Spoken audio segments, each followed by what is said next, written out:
Hello mga boss, ito tips itong Ford EcoSport na 2016 model. Issue nito yung nawawala yung lamig, minsan nagkakaroon. So ano sira pag ganun?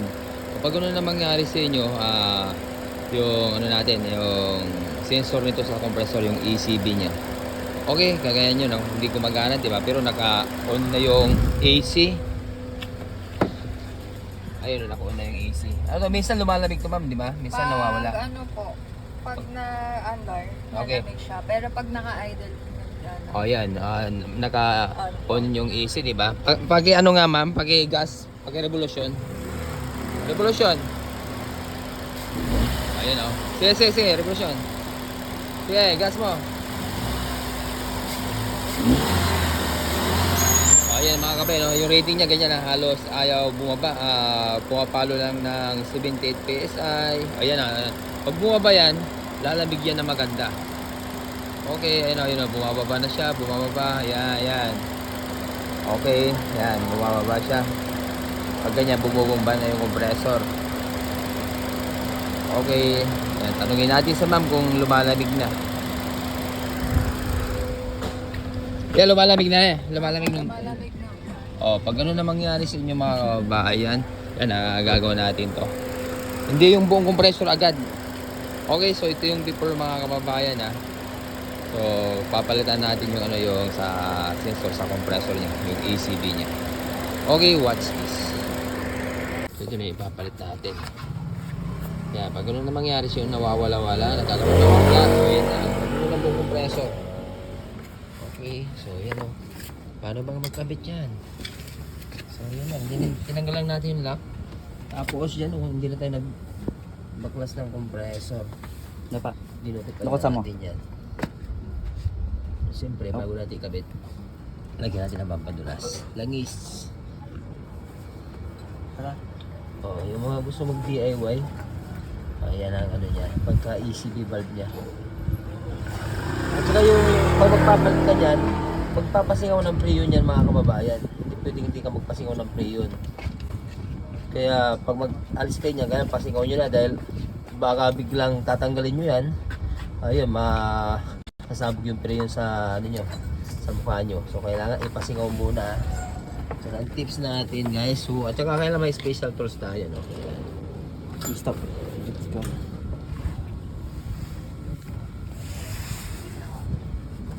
Okay, so ilalagay na natin yung lock nya. Ayun, no?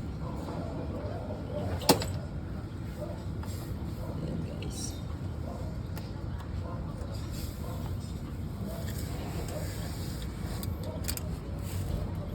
No, okay na, nalagay na. So, lalagyan natin ng preyon yan. Okay, palalagay natin to. Nga boss, di ba, pag aircon, ang taas, di ba? Okay, no? Ang ganda na ng rating, oh. So, ano ang sira nito mga kababayan? Ano lang, ito lang, oh. Ito lang yung pinalitan namin, oh. Ito ang kadalasan na sira sa Ford EcoSport na 2017 model. Pag ganun na nagkakaroon, nawawala ng lamig. Ayun, oh, tingnan nyo. Automatic na siya, boss, oh. Automatic na. Okay, kumustahin natin si ma'am kung ayun, patayan, di ba? Kung malamig na. Ano ma'am, kumusta yung lamig ng aircon natin, ma'am? Lumawig na. Okay sa alright na? Okay na sa alright. Ayun oh. Hindi, nakangiti na si madam eh. Naka-smile lang, so ibig sabihin, okay sa alright na. Ayun oh, labi ko parang Malamig na, no? parang yung sinusaw mo yung Ang mahal lang siguro sa akin sa ibang shop eh. Ah. Sabi ko ECB ang problema lang na ito kasi itong sakit ng EcoSport. Okay. Pero yung lamig ma'am, parang sinusaw yung kamay mo sa tubig na may yelo, no? Tatakbin ko pa ba yung ano na ito? Yung? Aircon. Hindi, kailangan may ipalinis din. Palinis ko din. Linis din pag may time. So kung kailan ng time nyo ma'am, ipalinis yun. Pero okay na yung lamig ma'am, Pasado na ma'am. Pasado na. Ayun oh. Paano niya kilala itong piso namin madam? Search ako dun kay GTE Tours. Tapos nakita yung comment mo. Sabi ko, puntahan ko na kasi may site kami dito sa Makati. Wow. Diretsuhan ko na dito. Dapat papacheck ko lang sabi ko, ay sige pagawa ka na. Thank you madam. Thank you. Taga saan pa kayo ma'am? Sa po, Montelupa. Muntinlupa si madam. Anong pangalan niyo po ma'am? Pearl po. Pearl. Oh, shout out kay ma'am Per. Happy ma'am, happy? Happy. You know. Thank you Lord. Ayos. Di ba? Sarap sa pagkalan pag happy yung mga customer natin. So kailangan tulungan natin yung mga customer natin. Kung ano yung sira, yun lang ang papalitan natin, hindi yung Pag ganyan, hatulan mo agad ng compressor. Di ba? Imagine, sa iba daw, mahal yung singil. So tayo, ano lang tayo, presyo makatarungan lang tayo. At saka kung ano yung sira, yun lang ang pinapalitan natin dito. Tapos pinapaliwanag natin mabuti sa mga customer natin. Kailangan tulungan din natin yung mga customer, mga kababayan. Okay? Yes, palalamigin natin lahat to. So ito yung location namin ha. Yan, screenshot nyo na lang. Tapos ito yung mga services offered natin. All works guaranteed naman tayo dito mga boss. Okay?